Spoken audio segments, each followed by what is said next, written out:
Hello friends, जो आपको मेरी टेबल के ऊपर जो इंजेक्शन दिख रहा है सेफ्टी पर सोडियम जो एक्सेप्ट आता है, जो एलएमबी कंपनी का आता है, इस इंजेक्शन के बारे में आज आपको मैं डिटेल से बताऊंगा कि कौन सी डिजीज़ के अंतर्गत आप एक्सेप्ट इंजेक्शन का प्रयोग आप अपने पशुओं में करवा सकते हैं।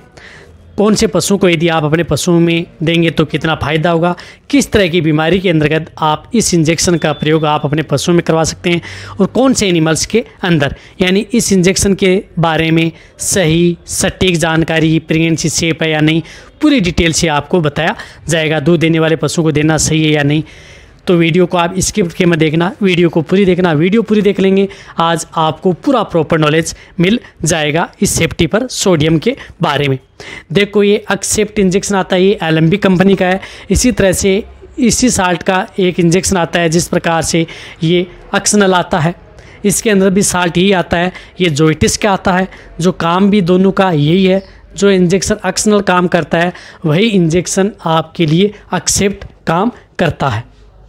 देखो, ये इंजेक्शन एक सफ़ेद पाउडर के रूप में उपलब्ध होता है। जिस तरह से ये पाउडर दिख रहा है 500 mg है, तो आपको इतना ही काम पाउडर आपको इस तरह के जो वायल है उसमें देखने को मिलेगा। अब रही बात, आपको मैं बताना चाहता हूँ कि इंजेक्शन आपके पशु में कौन से रोगों के अंतर्गत ये काम करता है जो एक्सेप्ट आता है।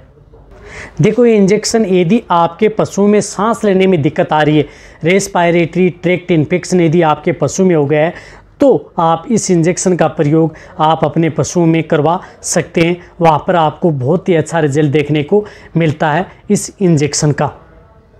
इसी तरह से यदि आपके पशु में गलघोटू हो गया है, तो गलघोटू के अंदर यदि आपके पशु में सांस लेने में दिक्कत आती है, एचएस के अंदर भी इसका बहुत ही अच्छा रिजल्ट आपके पशु में देखने को मिलता है। यदि आपके पशु में ड्रेंचिंग निमोनिया हो गया है, ड्रेंचिंग निमोनिया के दौरान आपने कई इस तरह के, तो उस केस के अंदर आपके पशु में जिस प्रकार से कोई इस तरह का यदि आप अपने पशु को तरल पदार्थ पिला रहे हैं या बोतल से या किसी तरह से, तो उसके अंदर का जो कुछ भाग है वह पानी का भाग यदि पशुओं के फेफड़ों में चला जाता है आहार नाल की बजाय, तो उस दौरान आपके पशुओं को धांसी आना स्टार्ट हो जाती है।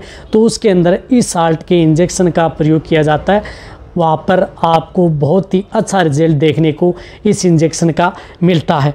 इसी तरह से यदि आपके पशुओं में यूरिनरी से इन्फेक्शन है या यूरोजेनिटल ट्रैक्ट इन्फेक्शन है, उसके अंदर भी आप अपने पशु को, जैसे ब्याने के बाद में यदि आपके पशु में जिस प्रकार से मेट्राइटिस हो जाता है, गर्भाशय में सूजन आ जाती है या पायोमेट्रा हो जाता है, ज़्यादातर आपने अपने पशुओं में देखा होगा कि जिस प्रकार से इस तरह के साल्ट का इंजेक्शन का प्रयोग पशुओं की यदि बच्चेदानी यदि ख़राब हो जाती है, पशुओं की बच्चेदानी से यदि मवाद आना स्टार्ट हो जाती है, या यदि आपके पशुओं की जेर है वो पूरी नहीं डाल पाता है, तो उसके बाद में यदि जेर यदि आपके पशुओं के गर्भाशय के अंदर यदि रह जाती है, यूट्रस के अंदर, तो उससे क्या है कि उसके बाद में मवाद बनना स्टार्ट हो जाती है, तो वहाँ पर आपके पशु में इन्फेक्शन हो जाता है। तो उस इन्फेक्शन को तोड़ने के लिए इस साल्ट का जो सेफ्टी पर सोडियम जो एक्सेप्ट इंजेक्शन है, बहुत बड़ा रोल होता है। सिर्फ और सिर्फ यही इंजेक्शन वहाँ पर अच्छा रिजल्ट आपको देता है। यदि आपके पशु में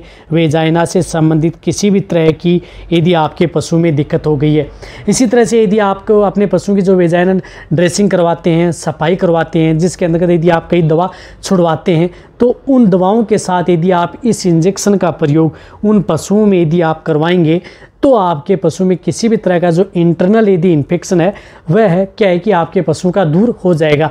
कितनी डोज देनी चाहिए, कितने दिन देना चाहिए, वो भी मैं आपको आगे बता दूंगा। लेकिन वहाँ पर आपको इस इंजेक्शन का बहुत ही अच्छा रिजल्ट देखने को मिलता है। कहने का मतलब है कि वेजाइना से संबंधित किसी भी तरह का इन्फेक्शन हो, वहाँ पर आप इस इंजेक्शन का प्रयोग कर सकते हैं। इसी तरह से यदि आपके पशुओं में जैसे सेप्टिक वुंड है या ऑपरेशन करने के बाद में किसी भी तरह की जो एंटीबायोटिक थेरेपी के तौर पर यदि प्रयोग करना है, तो भी आप इस साल्ट की एंटीबायोटिक का प्रयोग किया जाता है।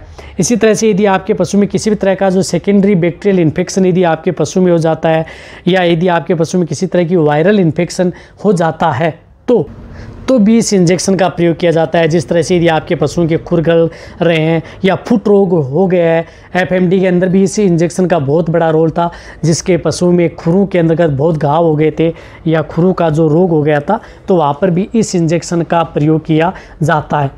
अब देखो, कई बार इस तरह के जो नए वेटरनरी स्टेंट हैं वो सोचते हैं कि जो अक्सनल एक्सेप्ट का इंजेक्शन का प्रयोग सिर्फ और सिर्फ बच्चों की बच्चेदानी जो में दिक्कत हो जाती है, खराबी हो जाती है, तो उसी में इसका प्रयोग किया जाता है। आपने देखा होगा, आपने अभी ये सुना होगा कि इस इंजेक्शन का प्रयोग जो अदर डिजीज़ है उसके अंदर भी इसका बहुत बड़ा रोल होता है और अच्छा रिजल्ट आपके पशु में देखने को मिलता है। रही बात इसकी देखो डोज की, डोज यदि मैं बताऊं तो यदि आप अपने जिस प्रकार से गाय भैंस है उनको यदि आप इसकी डोज लगाना चाहते हैं तो इन्हें आप 2 से 2.4 mg पर kg बॉडी वेट इस इंजेक्शन की डोज लगती है। यदि आपके पशुओं का बॉडी वेट जिस प्रकार से 250 किलो है या 250 kg का है तो इन्हें आप 500 mg तक इंजेक्शन का प्रयोग कर सकते हैं। जिन पशुओं का बॉडी वेट 300 kg से कम होता है तो इन्हें आप 500 mg का इंजेक्शन लगवा सकते हैं, और जिन पशुओं का बॉडी वेट 400-500 kg होता है तो वहाँ पर इसको 1 ग्राम इंजेक्शन लगाया जाता है, और ये इंजेक्शन इंट्रामस्कुलर व सबकट दोनों रूट से ये लगा सकते हैं। रही बात इस इंजेक्शन को इंट्रावेनस यानी नस में ये इंजेक्शन नहीं लगता। इसी तरह से भेड़ बकरियों के अंदर भी यही डोज होती है। भेड़ बकरियों में भी यदि इस तरह की दिक्कत है तो इस इंजेक्शन का प्रयोग किया जाता है। ये इंजेक्शन पशुओं में 3 दिन से लगातार 3 दिन से लेकर के 5 दिन तक इस इंजेक्शन का प्रयोग किया जाता है। इस इंजेक्शन की सिंगल डोज नहीं होती, यदि आपने एक बार लगा दिया तो आपके पशु में इन्फेक्शन मिट जाएगा। इस इंजेक्शन को लगातार 3 दिन से लेकर के 5 दिन तक पशुओं में प्रयोग करवाया जाता है यदि आपको अच्छा रिजल्ट देखने को लेना है या मिलना है तो। इसी तरह से यदि आप अपने जो दुधारू पशुओं को यदि आप इस इंजेक्शन का प्रयोग करते हैं तो इस तरह का कोई दिक्कत नहीं है कि लंबे समय तक यदि आप अपने पशुओं के दूध में दिक्कत होगी या और होगी, दूध में भी किसी तरह का कोई साइड इफेक्ट नहीं है। रही बात ये इंजेक्शन यदि आपका पशु प्रेग्नेंट है तो प्रेग्नेंट पशुओं को भी लगा सकते हैं यदि इस तरह की यदि आपके पशु में दिक्कत हो जाती है, या ब्याने के बाद में यदि आपके पशु में दिक्कत होती है तो भी आप इस इंजेक्शन का प्रयोग कर सकते हैं।